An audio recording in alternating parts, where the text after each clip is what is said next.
कौन बनेगा भारत का अगला राष्ट्रपति? किसे बनाएगी भाजपा राष्ट्रपति उपराष्ट्रपति का उम्मीदवार? किस आधार पर तय होगा ये नाम? पूरी खबर जानने के लिए वीडियो को आखिर तक देखिए और चैनल को सब्सक्राइब करना ना भूलिए। नमस्कार, मैं हूँ सबानो सिद्दीकी और आप देख रहे हैं हापुड़ हलचल। देश में इस वक्त 3 चुनावों को लेकर काफी चर्चा है। पहला गुजरात हिमाचल प्रदेश का विधानसभा चुनाव, दूसरा राज्यसभा और फिर राष्ट्रपति और उपराष्ट्रपति चुनाव। गुरुवार को राष्ट्रपति चुनाव का ऐलान हो गया। लोकसभा, राज्यसभा और अलग अलग विधानसभा में सदस्यों के आंकड़ों को देखें तो भाजपा काफी मजबूत स्थिति में है। ऐसे में हर किसी की नजर भाजपा के संभावित उम्मीदवारों पर टिकी है। कई तरह के कयास लगाए जा रहे हैं। आइए जानते हैं कि भाजपा में राष्ट्रपति और उपराष्ट्रपति पद के संभावित उम्मीदवारों के लिए कैसे चर्चा हो रही है, क्या कयास लगाए जा रहे हैं, किस वर्ग से भाजपा अपना उम्मीदवार बना सकती है। लेकिन सबसे पहले बताएंगे आपको राष्ट्रपति का चुनाव आखिर होता कैसे है। राष्ट्रपति के चुनाव में लोकसभा, राज्यसभा के सभी सांसद और सभी राज्यों के विधायक वोट डालते हैं। इन सभी के वोट की अहमियत यानी वैल्यू अलग अलग होती है। यहाँ तक कि अलग अलग राज्य के विधायक के वोट की वैल्यू भी अलग होती है। एक सांसद के वोट की कीमत 700 वोट होती है। वहीं विधायकों के वोट की वैल्यू उस राज्य की आबादी और सीटों की संख्या पर निर्भर होती है। गौरतलब है कि राष्ट्रपति चुनाव में लोकसभा, राज्यसभा और राज्यों के विधानसभा के सदस्य वोट डालते हैं। 245 सदस्यों वाली राज्यसभा में अभी 230 सांसद हैं। जून और जुलाई में 57 सदस्यों की सदस्यता खत्म हो रही है। हालांकि इनमें से 41 सीटों पर निर्विरोध सदस्य चुने जा चुके हैं, जबकि बची हुई सीटों पर 10 जून को चुनाव यानी आज हो रहा है और नतीजे आ जाएंगे।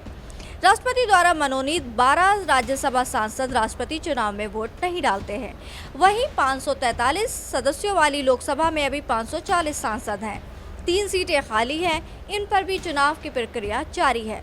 मतलब साफ है कि राष्ट्रपति और उपराष्ट्रपति चुनाव से पहले लोकसभा, राज्यसभा और विधानसभा की सभी खाली सीटों पर उपचुनाव हो जाएंगे। चुने हुए सदस्य राष्ट्रपति चुनाव में वोट डालेंगे। सभी राज्यों की विधानसभा के विधायकों की कुल संख्या 4033 है। सांसदों और विधायक को मिलाकर इस चुनाव में कुल वोटर की संख्या 4809 है। अब आते हैं कि भाजपा आखिर कैसे उम्मीदवार खड़े कर सकती है। मौजूदा राष्ट्रपति रामनाथ कोविंद उत्तर प्रदेश के दलित और उपराष्ट्रपति वेंकैया नायडू आंध्र प्रदेश के कायस्थ परिवार से आते हैं। जिस वक्त रामनाथ कोविंद राष्ट्रपति बनाए थे उस वक्त वो बिहार के राज्यपाल भी थे। ऐसे में अभी के हालात को देखते हुए 3 वर्ग से राष्ट्रपति पद का उम्मीदवार उतारे जाने की संभावना है। पहले नंबर पर आते हैं महादलित या आदिवासी। ऐसा संभव है कि इस बार भाजपा महादलित या किसी आदिवासी को देश के राष्ट्रपति या फिर उपराष्ट्रपति पद के लिए उम्मीदवार के रूप में उतार सकती है। खास तौर पर दक्षिण के महादलित या आदिवासी चेहरे को ये मौका मिल सकता है। नंबर 2 पे आते हैं सिख। मौजूदा समय में भाजपा का पंजाब पर काफी फोकस है। किसान आंदोलन के बाद सिख समुदाय में भाजपा के प्रति नाराजगी बढ़ गई है। ऐसे में संभव है कि सिख चेहरे को राष्ट्रपति या उपराष्ट्रपति का उम्मीदवार बनाया जा सकता है। नंबर 3 पर आता है मुस्लिम। किसी मुस्लिम चेहरे को भी राष्ट्रपति या उपराष्ट्रपति का उम्मीदवार बनाए जाने के कयास लगाए जा रहे हैं। पिछले दिनों में आई अलग अलग मीडिया रिपोर्ट्स में इसके लिए 2 नामों की चर्चा हो रही है। इनमें केरल के राज्यपाल आरिफ मोहम्मद खान और केंद्रीय मंत्री मुख्तार अब्बास नकवी शामिल हैं। इसके अलावा भाजपा के एक राष्ट्रीय स्तर के नेता ने नाम न लेने की शर्त पर बताया कि उम्मीदवार चाहे जो हो, लेकिन ये तय है कि दोनों पदों में से एक पर उत्तर तो दूसरे पर दक्षिण भारत का चेहरा उतारा जाएगा। ऐसा करके उत्तर से दक्षिण तक के सियासी गणित को साधा जा सकता है।